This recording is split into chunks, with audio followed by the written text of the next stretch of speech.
नवाज से कुछ साल पहले किसी ने सोचा नहीं था कि रशिया खालिस्तान मामले में इतना इन्वॉल्व हो जाएगा कि six for justice group openly Russia को धमकी देगा और यह कहेगा कि खालिस्तान मामले को मत रोको, नहीं तो हम तुमको टारगेट करना शुरू कर देंगे। यहां पे आप देख पाओगे article, pro Khalistan six for justice protest against Russia for supporting India. और तो और पन्नू के बारे में आप सबको पता होगा।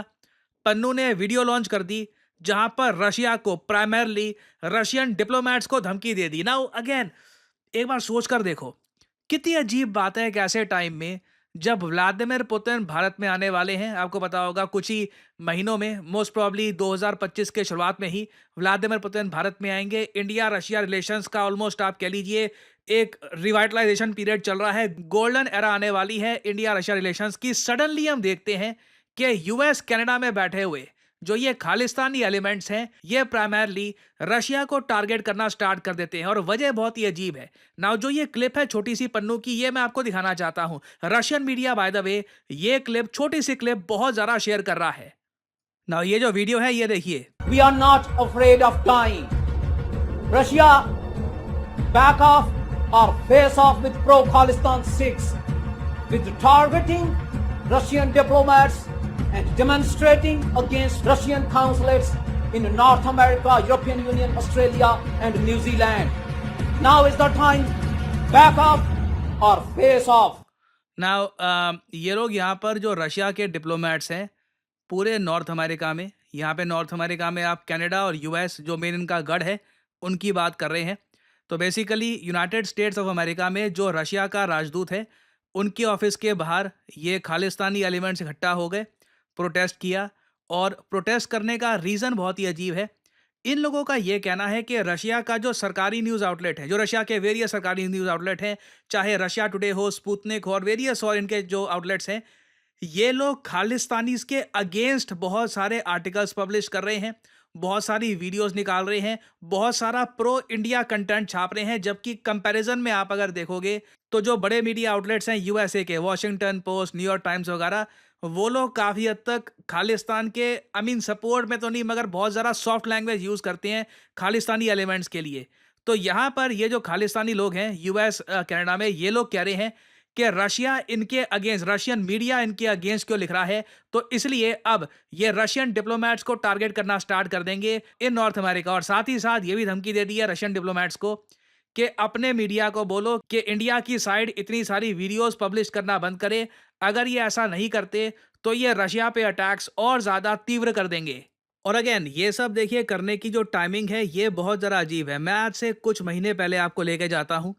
आपको याद होगा उस वक्त यूएसए ने भारत के एक व्यक्ति पे ये आरोप लगाया था, एक्चुअली दो लोगों पे ये आरोप लगाया था कि इन्होंने पन्नू, जिसकी मैंने आपको अभी वीडियो दिखाई थी, इसको मारने की कोशिश करी थी, मार नहीं पाए थे, प्लॉट बनाया था।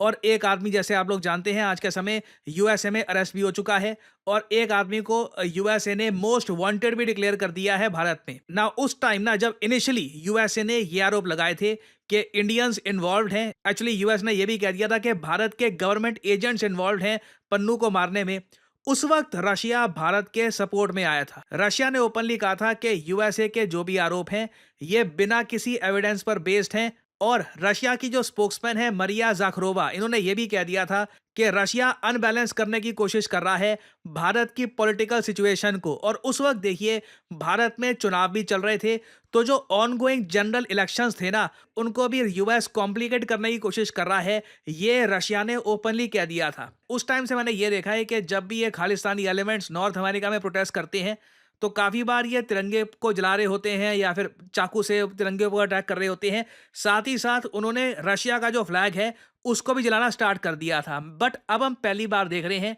कि six for justice officially properly अपनी वीडियो के जरिए हर तरफ से डायरेक्टली रशिया को टारगेट कर रहा है। और जैसे जैसे देखो न्यूज़ सामने आएगी कि इंडिया रशिया के बीच में मेजर ऑयल डील हो रही है, मेजर डिफेंस डील हो रही है, इस टाइप के प्रोटेस्ट और प्राइमरली रशिया को टारगेट करना ये बढ़ता ही जाएगा। और इसके कंपैरिजन में आप देखोगे भारत भी रशिया के बारे में, इवन रशिया भी भारत के बारे में आने वाले समय में ऐसी स्टेटमेंट्स देगा जो आज से पहले हमने सुनी नहीं है। फॉर एग्जांपल मैंने आपको बताया था इंडिया ना यूजुअली जब डिप्लोमेसी की स्टेटमेंट देता है, तब हम हाइपरबोल का यूज़ नहीं करते, मतलब अतिशयोक्ति नहीं करते। हम ऐसी लैंग्वेज यूज़ नहीं करते कि आपसे बड़ा तो कोई दोस्त ही नहीं है, हमारी दोस्ती तो बस समुद्र से गहरी। बट इंडिया ने पहली बार रिसेंटली ये लैंग्वेज यूज़ करी थी फॉर रशिया कि India Russia friendship is higher than mountains, deeper than ocean. ये आपने देखा होगा काफ़ी बार चाइना यूज़ करता है हाइपरबोल का जब वो लोग बात करते हैं पाकिस्तान से, कि पाकिस्तान के साथ जो हमारी दोस्ती है it is sweeter than honey, higher than mountains. तो ये हाइपरबोल का पहली बार इंडिया जो यूज़ कर रहा है ना, ये एक मैसेज भेजा जा रहा है यूएसए को।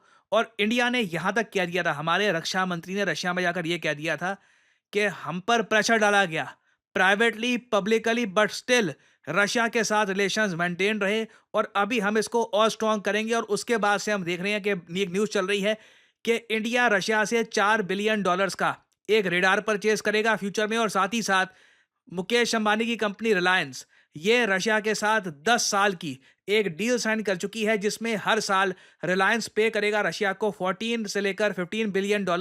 और क्रूड ऑयल बहुत सारा रशिया लगातार सप्लाई करेगा रिलायंस को, जिसका वो लोग रिफाइनिंग करके बेचेंगे इंडिया में और ऑफ कोर्स अब्रॉड। तो अब देखिए एक बात क्लियर हो जाती है कि जो यूएस और कनाडा से जो ये खालिस्तान की आवाज़ें आती हैं, इनका बहुत ही एक स्ट्रॉन्ग जियोपॉलिटिकल लिंक भी है कि इंडिया के जियोपॉलिटिकल एक्शंस के हिसाब से ही ये इनकी आवाज़ें काफ़ी स्ट्रॉन्ग हो जाती है, फिर कम भी हो जाती है। तो दिस इज़ वेरी इंटरेस्टिंग और इससे रिलेटेड अभी डेवलपमेंट्स होंगी, बहुत सी डेवलपमेंट्स होंगी। I will keep on making updated videos for you all. Finally मैं यहाँ पे आपसे एक सवाल पूछूंगा। क्वेश्चन ये है, फ्रांकोसिस बरू रिसेंटली ये बन चुके हैं प्रधानमंत्री किस देश के? ये हैं यहाँ पे आपकी ऑप्शंस, स्पेन, फ्रांस, रशिया या फिर जर्मनी। कमेंट सेक्शन में करिए उत्तर। जो लोग देंगे सही आंसर उनकी कमेंट को मैं दे दूंगा हार्ट, ताकि बाकी लोग समझ पाएं कि सही उत्तर क्या है। और फाइनली यहाँ पर मैं ये भी ऐड कर दूं कि आप अगर नीट एग्जाम की तैयारी कर रहे हैं तो इसके जो कोर्सेज हैं ये अवेलेबल हैं बाय अड्डा 247। ये कमेंट सेक्शन में इनके लिंक आपको मिल जाएंगे and you can purchase them by using the code PD10। So thanks for listening and I always say may the gods watch over you.